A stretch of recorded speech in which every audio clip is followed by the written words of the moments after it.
Welcome everybody. We're glad you're here. We're headed towards about 100 people today. My name is Becky Heil, and my current job is working with the State Library of Iowa. I'm a district consultant. I have about 90 to 100 libraries in my district that I work with and consult with over the time.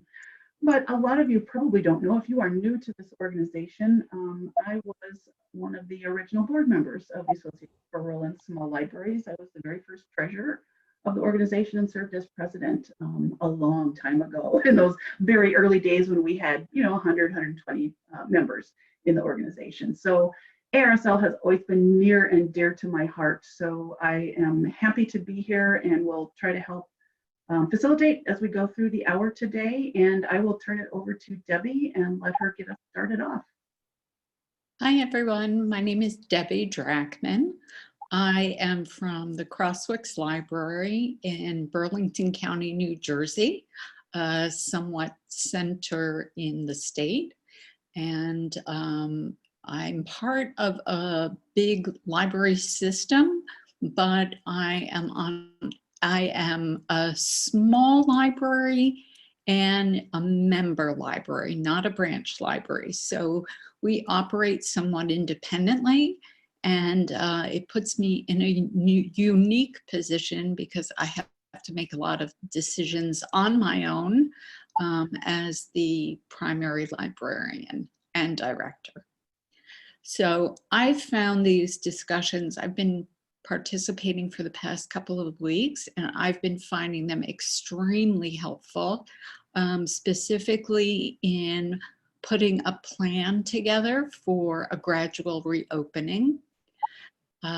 Last week when I participated in the meeting, quite a few topics were discussed, but one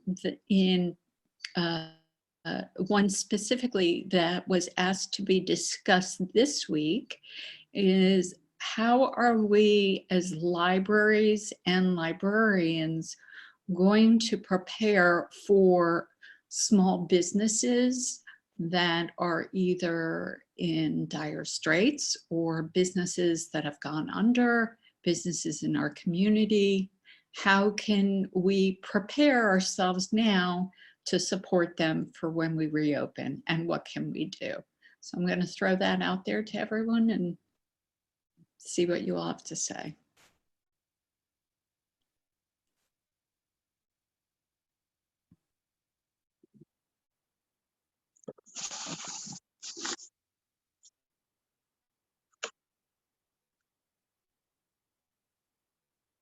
This is Wendy from Kansas.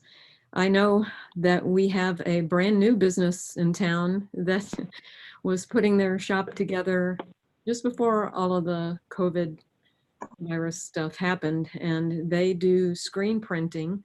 Just a couple of doors down, we have another fairly new business that has quilting activities for groups and also ceramics. I can easily see how we could work with both of those organizations to help support them just through using their facilities and helping support them financially. Maybe do some connecting to do programs, virtual or otherwise, especially with the quilting and pottery ceramics. As far as the screen printing, we can certainly use them to help communicate some of the things that the library is doing and will be doing in the next few months. Hopefully not the whole next year.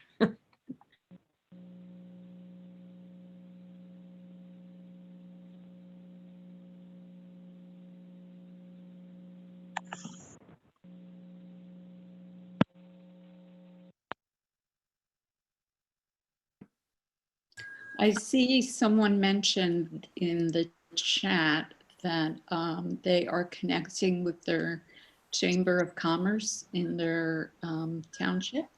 I'm curious as to how many libraries are part of a Chamber of Commerce. And I know in my county, it's somewhat an issue because we are considered a nonprofit. I'm wondering how many other libraries take advantage of Chamber of Commerce connections.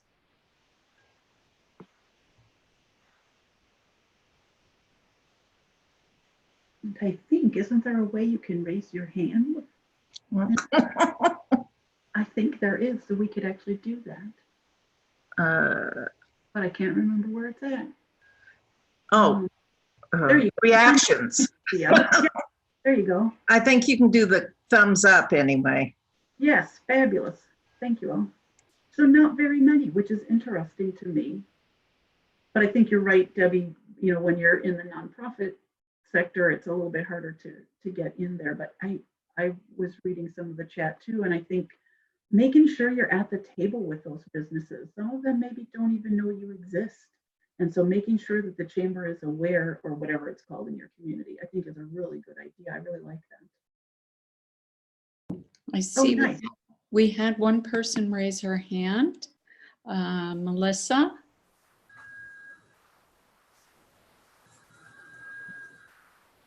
Sorry, I was just playing with the buttons. That's always It was fun. Yes, we're part of the chamber, and we work very closely with the chamber. We do a lot of activities together with our chamber, and she sends out newsletters all the time, weekly, daily sometimes, and we're always included in her newsletters, what activities were happening, what programs we're putting on. So we're very active chamber members. We don't have a chamber of commerce here locally. There's a county one, but we are a member of our local area merchants association, and we're pretty. I go to the meet. Well, when we had meetings, I went to the meetings. And everything sort of stalled, but we were actually supposed to host an event related to them that got canceled because of all this stuff. Yeah, we have a merchants association too, because of the size of the town. And I'm a member of that, and I'm part of their Facebook chat group and stuff. And mostly it helps me learn what is going on in businesses. And if they're planning a community event, then I always publicize that with the library and frankly, make sure the public restrooms are available, that kind of thing, if it looks to be a big event. My town only has 550 people. My impression is all our small businesses are doing okay, other than one that was kind of in a questionable situation to begin with, partly because the businesses started curbside and delivery really on the day before stay-at-home orders. So everybody kind of got used to that idea that you call the grocery store and then they come out and put your bag in the back of the car. You call the pharmacy, same thing. You call the restaurant, same thing. The hardware stores, places like that are open for business, but they put the marks on the floor about social distancing and wearing masks. And that seems to be pretty widely accepted and practiced in town. I don't know if it'll continue forever. You know, people are kind of getting tired and probably a little lax because we've had no confirmed cases. But right now, I think other than we're really working for a big event, town event in August, thinking by then we will probably be able to be open, if not for our usual August event that brings 5,000 people, at least for a local large event. So that's kind of where we are. And I know I'm really lucky that my town, all the storefronts do have businesses in them. So that's kind of where I am. But as far as new businesses, people that were thinking about that, I think they've all stopped their planning for now. And I haven't had as much call for help with QuickBooks or connections to small business for new businesses. And so I'm kind of thinking towards that in the future. This is Anita Murphy. I'm with the Du Bois Branch Library in Indiana, Southern Indiana. And for months before this all blew up, we had a program scheduled. It was supposed to be scheduled probably about, it was at the end of March, but right when we shut down, so we didn't have it. But we had a program scheduled with the U.S. Small Business Administration. Their person in Indianapolis was coming down, their economic development specialist was coming down to do two-hour workshops on 10 steps for starting or sustaining your small business. And it was all about the planning process and the financial decisions and legal activities and grant funding. And people were really excited. And we had a large list of people signed up from all over the county, not just in our area, who were going to come and listen to this. And then that got canceled. I have been on the phone with the Small Business Administration, and they are willing, once things settle down, to come back and do that. And I think that will be a really important program to offer to try and get people back on an even keel or start thinking about how to rebuild if everything had collapsed. So I think the U.S. Small Business Administration is really a good place to go to, and they'll do programming for free. I mean, she's coming, taking a 4-hour drive down to us to do these two-hour programs for free. So that's a great plus.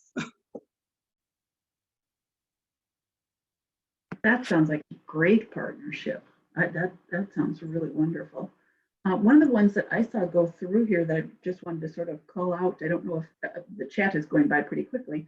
Cindy said something about being on the emergency response team, as well as the chamber. And I love the idea of being part of the group that's looking at how is tourism coming back. I don't know about the people on the call right now, but I know a lot of ARSL members are in tourist towns where you're maybe 500 during the school year, and then during the summertime you can blossom to thousands of residents. So figuring out how to be part of that when tourism comes back, I think is a really great, I love that idea. Becky, I had, and looking at the chat, I have a question based on quite a few member responses. Has anybody opened up just this past week since we had our last conference call? And if so, if you wouldn't mind to share what reopening was like, what were the positive and negative experiences that you've had? Certainly. Hi, this is Casey Van Haren from Prescott Valley, Arizona. We opened yesterday. I was directed by town management to open last week for our plan so we could open tomorrow, or yesterday, excuse me. And it was very stressful for staff. It was very, very difficult for me to support that decision. But again, I was directed by town management and we had to move forward. So we opened yesterday, 9 to 5. We only allowed 60 people in the building at a time for 30 minutes. Really, we only had 10 to 12 people at any given time in the building. Prior to opening, we removed all furniture. We spread out all computers 6 feet distancing. We put 6-foot lines at all public service desks. We are a larger library in Prescott Valley. We probably have 54,000 square feet. 34,000 of that is usable. We share space with Northern Arizona Satellite Campus University, and we put plexiglass in front of all service points. We took temperatures. Anybody who entered the building had to have their temperature taken. And that one, I mean, again, our community was very thankful, gracious, and followed our all of our expectations. The one good thing about all of this, when we did close, we closed March 17th, and we had a drive-through window. So we continued to provide service because we had a drive-through window, which was amazing that we were able to continue to do that. We did not require masks. Our town management thought that if we required masks and gloves, we had to provide that, and we don't have the funding to do that. So the majority of the people who came into the building were wearing masks and gloves. I think that was it. It was very stressful for staff, but again, once they got through the first day, they felt a little better, getting into a routine, and I think it went well considering.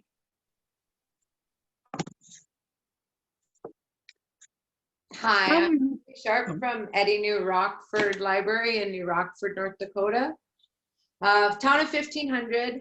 I've been doing delivery and curbside since we closed, what was it? March 15th, 3 years ago, something like that. I don't know. And our county offices are still closed, but we've only had one case in our whole county, and it was travel, and he pretty much stayed away, and we haven't had anything else. We haven't had as much testing as I would like, but if they do test everybody at the nursing home, which they are talking about doing sometime this week, which is our biggest employer in town. And if we get a big spike, I'm locking the door again. So I put up plexiglass. I got a receipt printer and a wireless barcode scanner so that I can do completely touchless checkouts. I bought bags so they can bag up their own books. So I don't even have to touch the books now to check out, which I was doing before. I'm not allowing any kids to hang out. I've taken out all the toys, all the games, all that's gone. Who knows if we'll ever get to put that back out. It's in the back room. I've got one computer open for public use, only adults, no Roblox. I did have 5 kids come barreling in yesterday and had to tell them, sorry, you can grab books and go, but you can't hang out. And that was tough on me, but I had to do it. And so they did get books and left. So it's been kind of slow, and I'm happy about that. Because that means people are still staying home and still social distancing, and I'm fine with that. And I will still do curbside and delivery for those that do not want to come into the library. I have a question about computers. How are you guys letting your patrons use computers? Are you protecting the keyboard somehow, or are you just allowing them to sit there for 10, 15, 20 minutes and then they leave, you clean behind them? I put press and seal. I was considering like putting like wrapping them in saran wrap or something, so then it's just take the saran wrap off, wipe them down. They wear a mask when they're at the computer. Press and seal, because it kind of sticks. It doesn't, the regular stuff moves around. And I just put one over the mouse. It kind of gets bunched up, but it's better than nothing. I bought silicone skins for our keyboards, and our plan is to have 3 computers available, and we'll pull off the skins off of them after everybody uses them so we can wipe everything down. And then we have another skin to put back on. They work pretty good. They're relatively inexpensive, and they don't leave sticky stuff like that press and seal does. So that's what we're doing here. And what are they called? They're called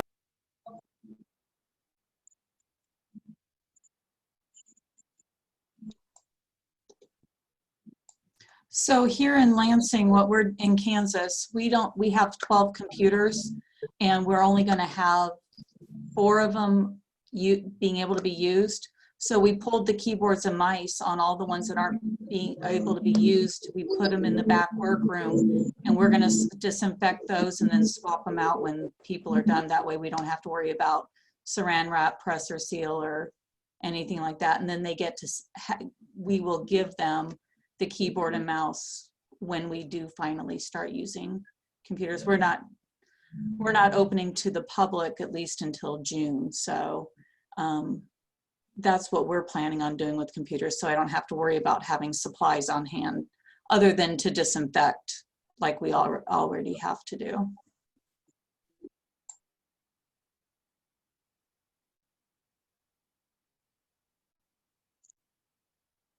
So I was out looking for a video quick, and I don't know if Denise's question got answered. The name of the silicone product, did somebody give that?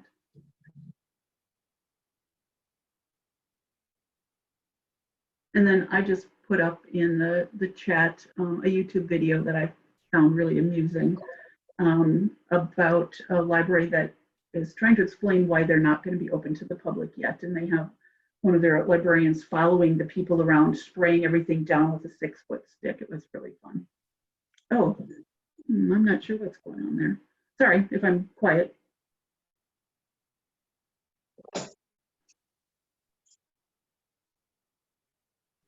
Excellent. Thank you, Kate, for posting that. Is anybody looking into purchasing self-checkout machines that didn't have them previously as a result of this? I know my board's asked about it, but I'm really concerned about the expense.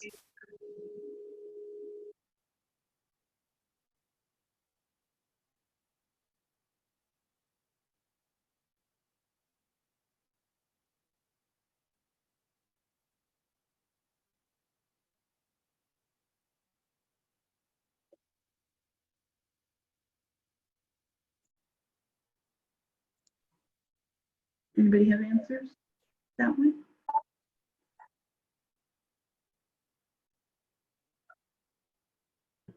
Other questions that y'all would like to talk about? Otherwise, we've got a few things that we can throw out to get some more conversation started, but my guess is y'all have things you want to find out.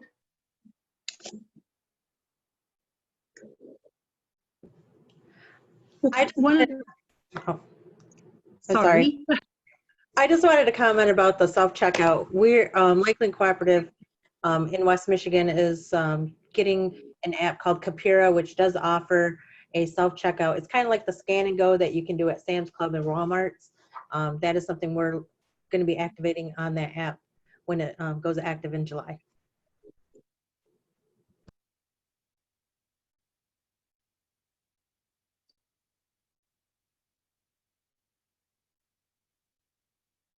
This is Anita at Du Bois again. And we already have a self-checkout and we use it extensively, regularly. So, and that will be our first choice in having people to check out their own materials. Obviously, we have locked cases for our DVDs. So when they check out DVDs, they still have to come up and have us unlock them. But we may place those unlocking mechanisms out front and just let them unlock their own. I'm not sure. I hadn't thought about that. The question I have is for thinking about limiting the number of people in the building, do you have someone stand at the door and are you counting people as you walk in? Or, I mean, how are you doing that? And counting people as they go out? I'm not sure how to do that or how to deal with, I've seen where they're trying to say we should have like a floor plan where people can walk one way down an aisle and a different way down another aisle, but I just can't even imagine without putting a staff person there saying you have to go this way and not let your kids run amok, and I'm just not sure how to do that. What we've done is we have a security guard at the front door and a staff person. So the security guard is there taking temperatures. Then we have a staff person who has a ticket. It has their initials, it has the time that they entered the library and the time they need to be out of the library. So when they go through the front doors, we also have a staff person on the side who has this laminated piece of paper with 60 blocks on it. And it starts off 60 and counts down to 1. So 10 people, we just mark off each box with a person. So 5 people enter the building, 3 people leave, we take 3 out. We know that we have 57 more people can come into the building. It's, you know, librarians are not very good at math, so I try to make it as simple as possible. It has worked. Yesterday really went off without a hitch. Again, we did not have a lot of people coming into the library. Our drive-up window service has been insanely busy, and I'm glad that people are still using our drive-up window for that instead of coming into the building. And I saw another question in there about the staff. We do have a couple staff who are vulnerable, so they do, I absolutely supported them 100% from working from home, and I'm keeping them very busy. But all staff, we provide them gloves. We have masks for them. It wasn't mandatory. The town said it's not mandatory for them to wear masks, but I told them I highly recommend that they use masks. And I set an example. I use gloves and masks. I'm out there at the front door. I'm on desks. I'm working the drive-up window too.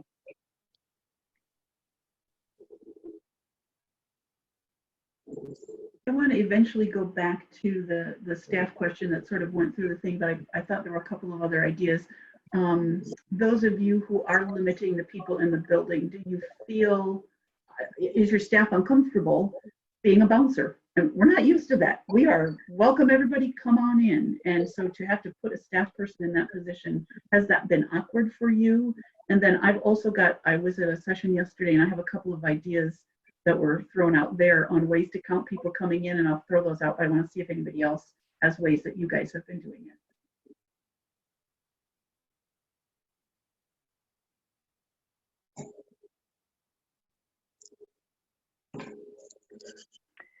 Again, I have 2 public service managers and myself. So if we're not on a public service point, we haven't, I mean, in the past, I've always, you know, had to deal with any behavioral issues. And staff is really great. I've trained everyone here. If there's an issue, you don't feel comfortable, you get one of us and we'll deal with it. Again, we have our security guard at the front door who is amazing. He's retired military, so and he's really good with people, which is rare sometimes. And he's just been wonderful. So I guess we're very fortunate to have that. And again, we take care of any issues.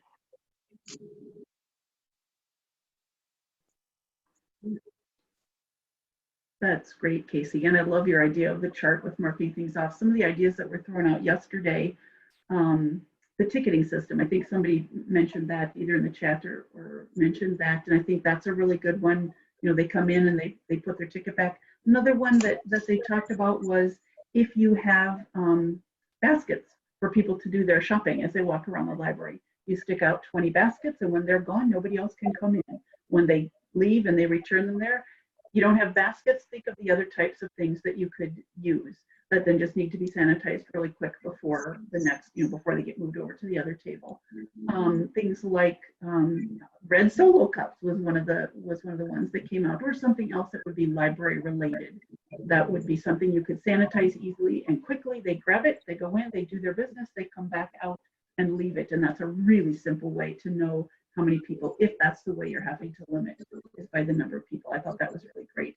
And I saw coming through appointments, a lot of people are doing that. So if anybody wants to, we've seen that in the chat, if anybody wants to talk about how that's working, that would be really great to hear from you guys too. And then once this subject is done, I do want to go back. I know there's a lot of people really concerned about high-risk staff.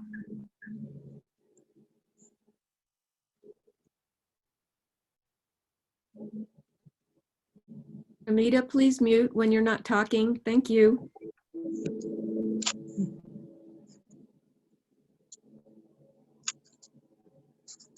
Well, maybe on the topic of high-risk staff. So this is my 5th Zoom meeting back-to-back today.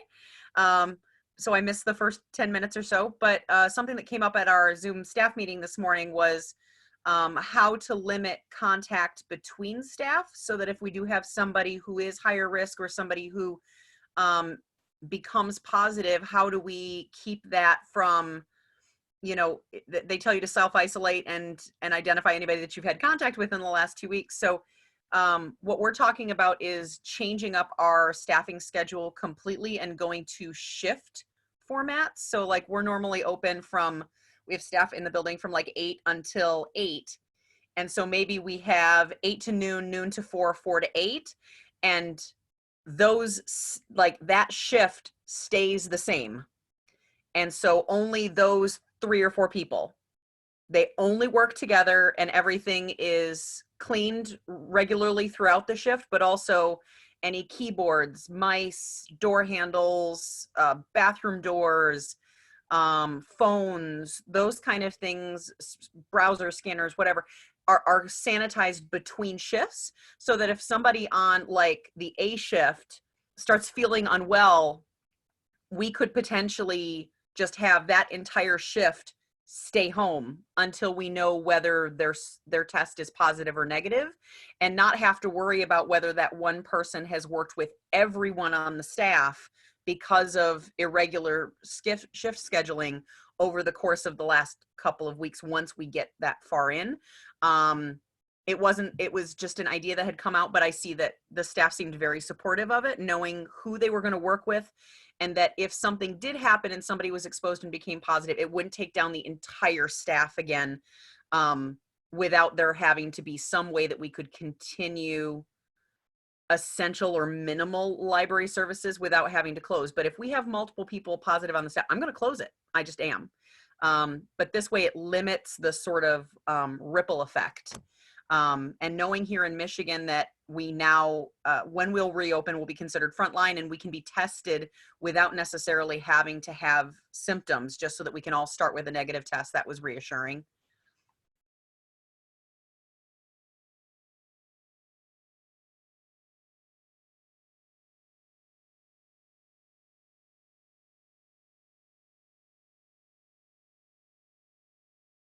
It's been interesting to me sort of listening to people from across the country, and every state is different and every community is different. You know, we heard from people who are saying, you know, I get to say, if we're closed, you know, if we have too many positives, we just close.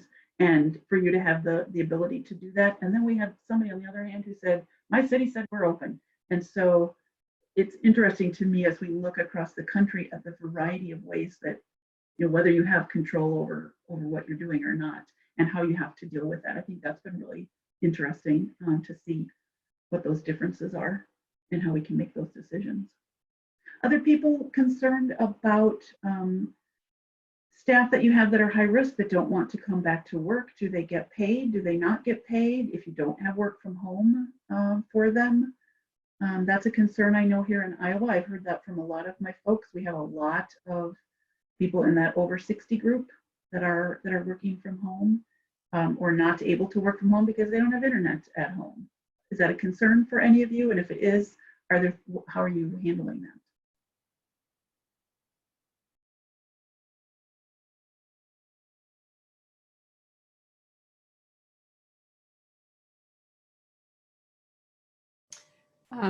This is Jane from Idaho.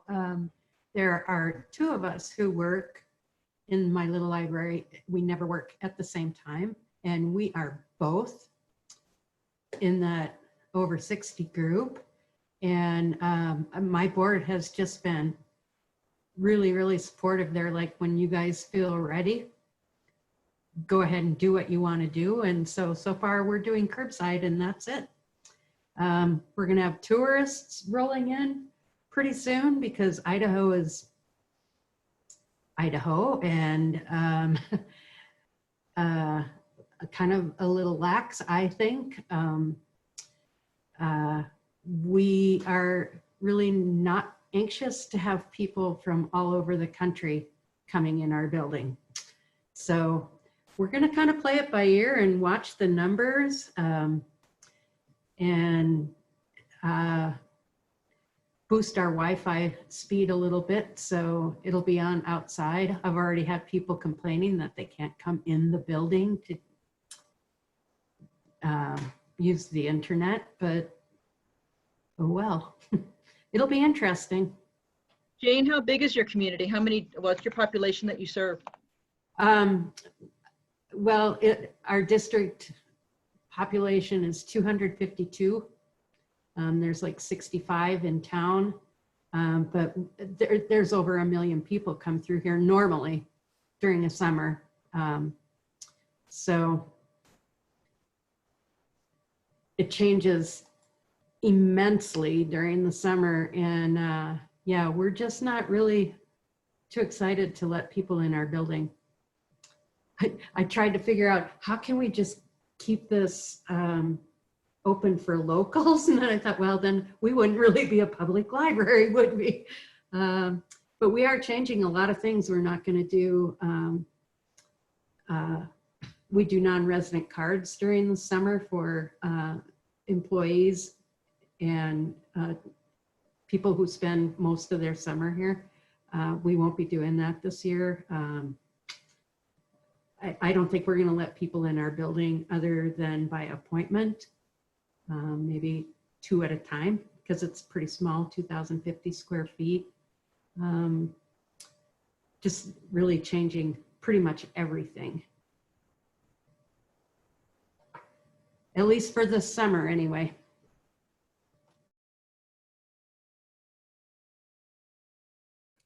And I just want to say, like, folks that are in Jane's circumstances, that's valid. That's absolutely valid. Like, closed stacks are a real thing. Like, even for us, our children's room is going to be closed stacks for a while because it's a smaller space and we can't trust the kids to social distance properly or to be wearing their masks properly or to not be touching everything. And our local history room is going to be closed stacks, and our main building may be closed stacks for a while. It's real and it's genuine, and it means that you're doing the right thing for yourself, because if you guys go down, then there won't be a library.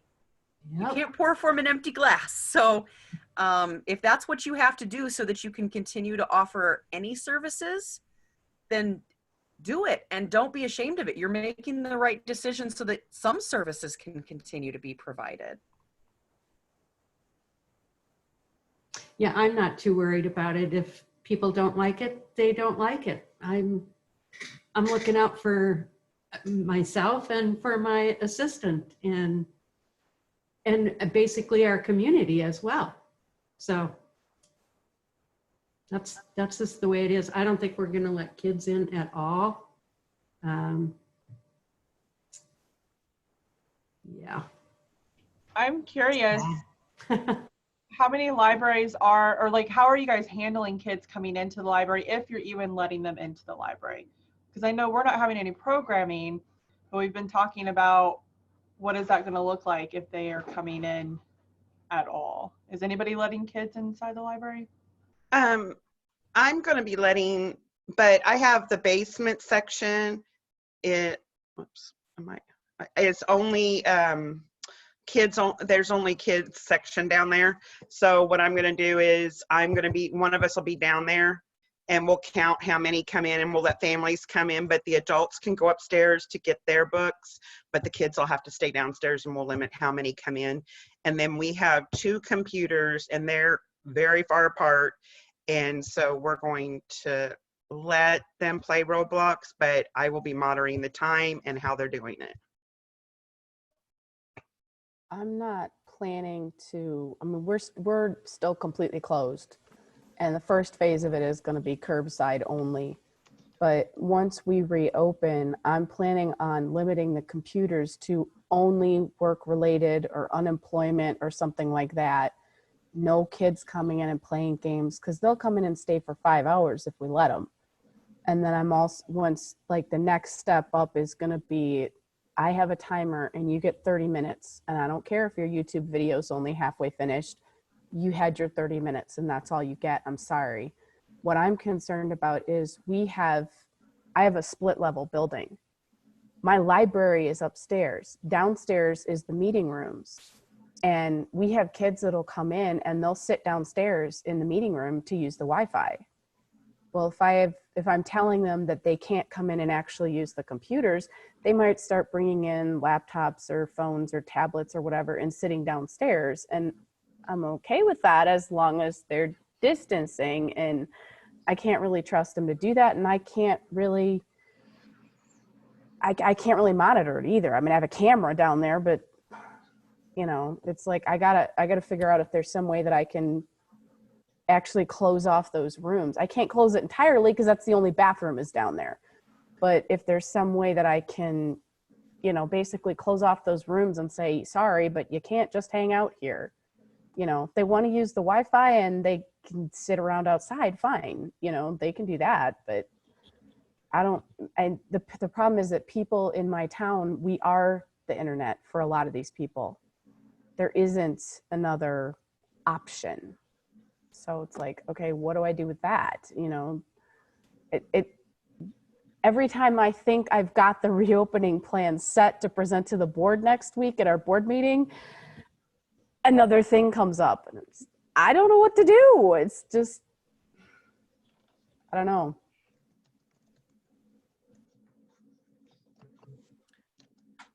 I think it still depends on the size of your library too. And every library is going to be different. I mean, our library, I can allow kids in because I literally from my desk can see every single thing that they touch. So I don't have any crooks and crannies that they can hide in. I don't have a basement. I don't have a hidden corner. I can, from my desk, see every single thing. And so I think that every library is going to, there's not a magic recipe. Every library is going to be completely different on this decision. Yep. And I think as a group, everybody just needs to support the other library's decision. What's right for Jane in a different part of Idaho from me is not necessarily right for me. What's right for Bailey in Oklahoma is not necessarily right for me because every state's opening differently. Every county is having different rules. Our county from the get-go was like, we locked down on March 13th, which was before the state did. And our county like shut it down. We had cops kicking people out of residential places. Airplanes would land and police would meet the people at the airport. And we're like, nope, don't come into our county. Nope, go. We had police that, I mean, it was harsh it was like harsh for the first week. And now that things have kind of relaxed, now everybody's like free for all. So I think every county is different, every community is different, and every library is different because our space is all different. I mean, I feel very safe allowing kids in because I literally can see everything they do.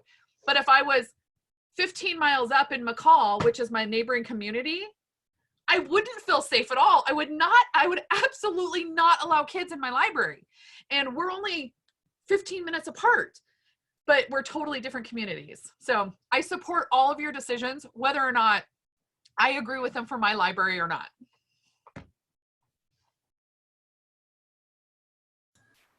Yeah, I think that's even true within the same district. We have 14 branches. Some are truly the city's storage closet. I mean, and in my case, I can see every part of the library from my desk. I've frankly brought all the kids' toys and the puppets and home first to sanitize, but I'm not bringing them back. I think kids will be allowed in to browse quickly, hopefully mostly with parents. And then if we start programming, probably in the park, but no just hanging out. And that's really, and kids are quick, especially those preschoolers, you know, and they like to pull things off the shelves. So I'm not quite sure how that'll all pan out, but I've been the librarian for 26 years. And so if I could whip their moms into storytime shape, I can whip them into storytime shape. So I don't know, but I do think it is important to say, just because I do this here, that has to do with our facility. There may be other places with a completely different facility.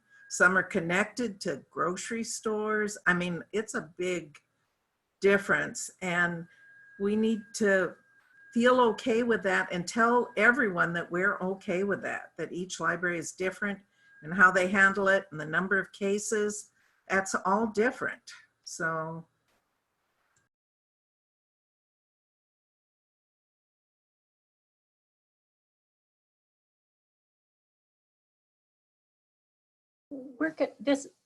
I'm in Iowa, and we're going to allow kids in the building. We're going to treat them as any other human being. They will count against the number of people in the building. They can use the computers. They will have a time limit just like anybody else. We're only going to have 2 computers. We have a laptop that they can check out and sit someplace else. They can take it outside if they want, but we'll only have 2 computers in the building that people, and they're 12 feet apart, one person at a computer. So I think that'll really keep back the number of kids hanging out, playing Roblox, whatever. But if they want to take their hour and play Roblox, I'm okay with that. Again, we're small enough that I think we can do it that way.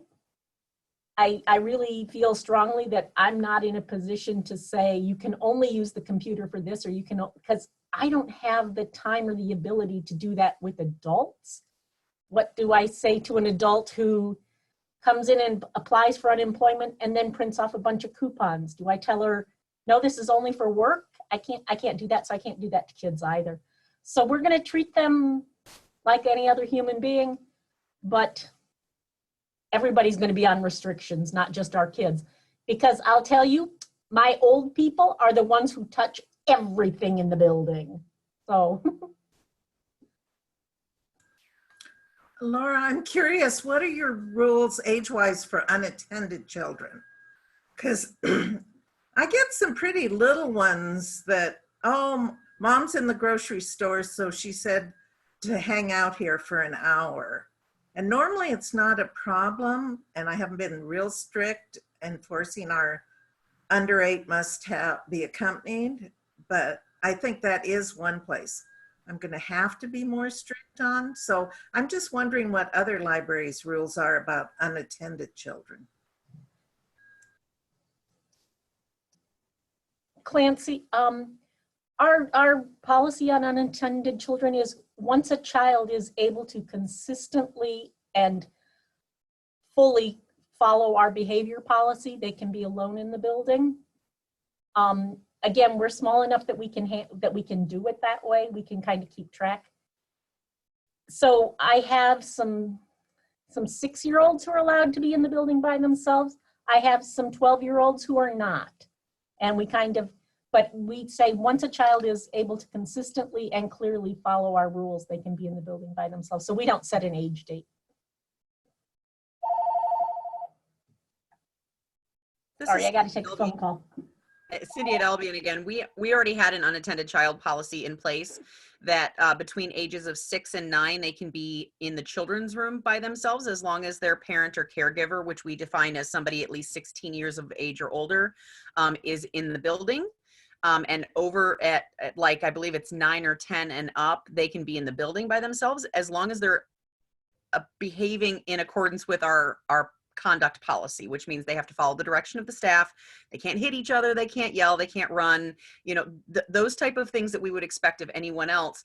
However, if they cannot behave to that standard, then we downgrade them. Basically, if you're going to act like a baby, we're going to treat you like a baby, which means that under the age of 6, they have to have a parent or caregiver within visual proximity of them so that they can actually watch them and not leave them to have the staff watch them, because we don't do that.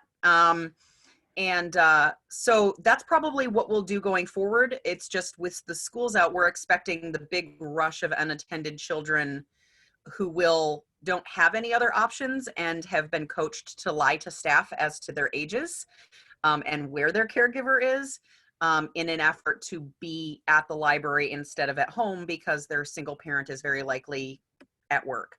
We are going to have, since we're going to keep our children's room closed stacks, at least for a while, it came out today, somebody, one of our children's room staff had suggested, since we have a couple of computers up there that we were otherwise going to be unused, we can have like number 1 and number 5 turned on and be physically distant from each other.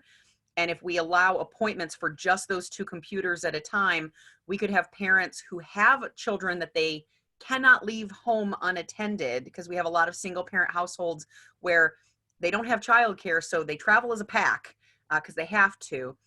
that those folks could be prioritized to our children's room, and we could have activities for the kids to do that don't involve running rampant all over the room, and things that they can then take home with them. So not puzzles, not toys necessarily, but coloring pages and scavenger hunt or something like that to keep them engaged while their parent is doing things like unemployment or signing up for benefits or doing job searching.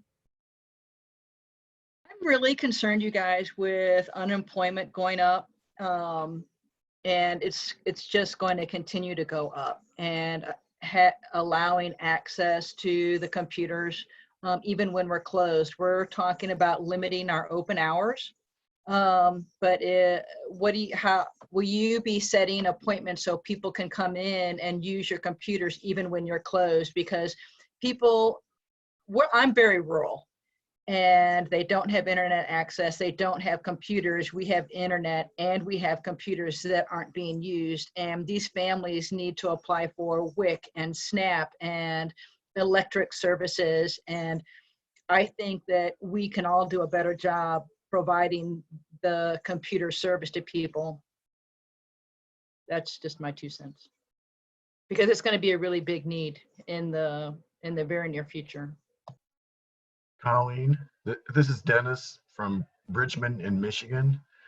Do you circulate Wi-Fi hotspots, or is your internet connectivity such that that would be a help to you? Because that's something that could still be beyond your building, and you could even do curbside-esque sort of things for that.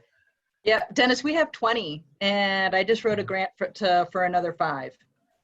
We circulate them for a week at a time, and we have 24/7 access. Mm.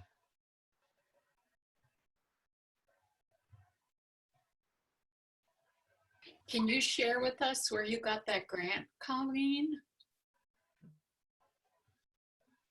Actually, it was with our local internet company. They have I think it's like $15,000 that they're putting out there for local rural. But what happened was that our internet company stepped up, and while all these kids are out of school, they provided free internet through the end of this month. But what's going to happen is at the end of May, they're going to shut it off, and all of our summer programming is going online and going to be virtual. And so we have to have a way to still connect with those kids. They're really used to using the Chromebooks. And so anyway, I was getting ready to call them to see what the opportunities were and to ask them for some more hotspots, and I found a grant.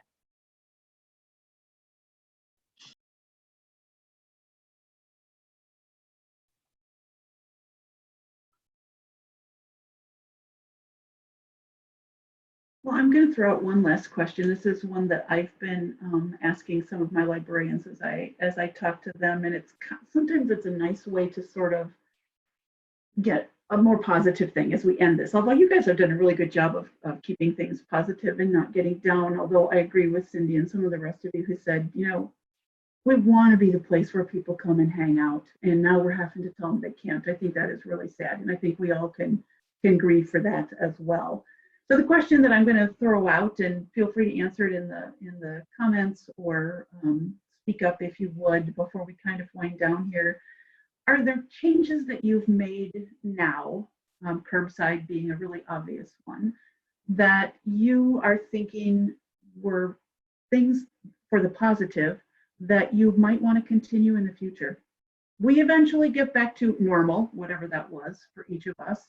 Where we're open our regular hours, we have normal staffing. What are some of the things that you changed now that you went, what a great idea. Why haven't we been doing this all along? Anybody got things that they'd like to share? Things that worked?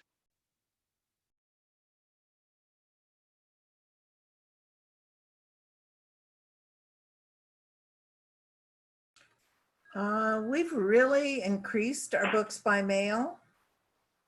Because through this, that was really our only, before we started curbside this week, that was our only option. And it was always an option, but we limited it to people that were over 20 miles from a branch or physically handicapped. And it's a free service to the patron. They have to get stuff back. It's not free for either postage return, but they can use any of our drop boxes. When this shakes out, we're going to have to look at postage costs, but we already mail holds to all 14 branches twice a week. So other than the fact that it costs the same amount to mail a book as a video, I think that's something that we may make at least a more visible option. Whether it'll require a fee or not, I don't know. But I know a lot of people, especially country people that aren't coming to town as much because no school, no church, they've really appreciated that service.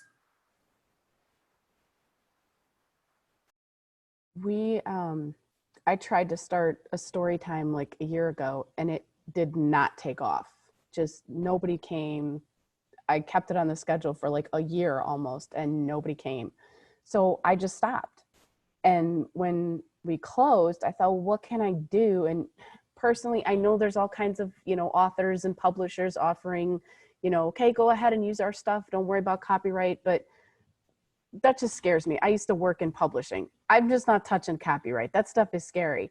So I decided I've been telling stories and I'm a fairy tale enthusiast. I have one of those 3-shelf bookshelves at home that's 3/4 fairy tales and folklore from around the world. So I started telling stories. And right now I'm doing it 3 times a week. And I've got people that are using these things as bedtime stories for their kids. I mean, I'm doing it Facebook Live at 3 p.m. for me. But I mean, I got people that are using these things as bedtime stories for their kids they can do later and all that kind of stuff. That's probably something I'm going to keep doing. I'm not going to do it 3 times a week because once we're open, I won't have the time for that. But, maybe once a week, something like that. And then people can, keep using them as bedtime stories. And hey, you know what? Right now I'm recording them in the library because I'm the only employee, so I can come in here and do that. So I'm like, you know what? Maybe I do them live, where I have a computer or something set up to record them and kids can actually come in and watch Miss Jen tell the story live. Maybe that's something we can do later once we're able to reopen and everything. But that's, something that I'm doing that I'm trying to figure out how we can make that continue once this is over. Thank you, Jen, for that input. Those are really great ideas. Fairy tales and stories from around the world certainly spice things up. Before we get ready to close this session, I'd just like to introduce one of the presenters who is going to be facilitating next week. And her name is Bailey Hutchinson. If you could come forward and introduce yourself. Hey everybody, like she said, I'm Bailey Hutchinson and I'm branch manager at the Altus Public Library, and I also have the privilege of serving on the ARSL board. And next week we're going to be specifically talking about virtual story times.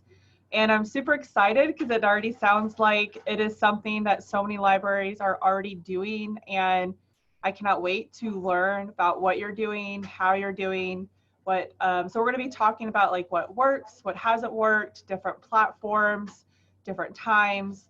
And like we've already all mentioned, things are going to work different for different communities, but I think it's just great for us to be able to talk it out.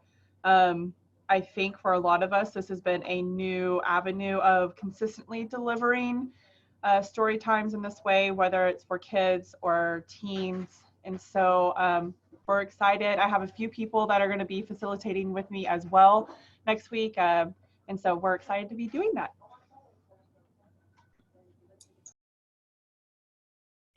Thank you. Before we log off, Nem, if you could just remind everyone where they can find the written exchange of this Zoom meeting. Yeah, so on the website at arsl.org/COVID is going to be the main page for all of this information where you can find registration link and all of the recordings and the chat logs for all of the meetings that we've had so far. Yeah.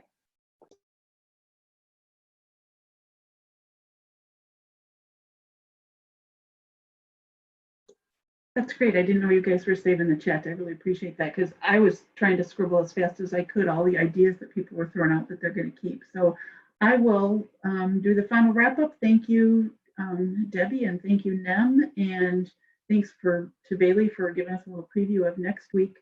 So goodbye from me from Iowa, and hope to see some of you guys in person next time around. Bye, everyone.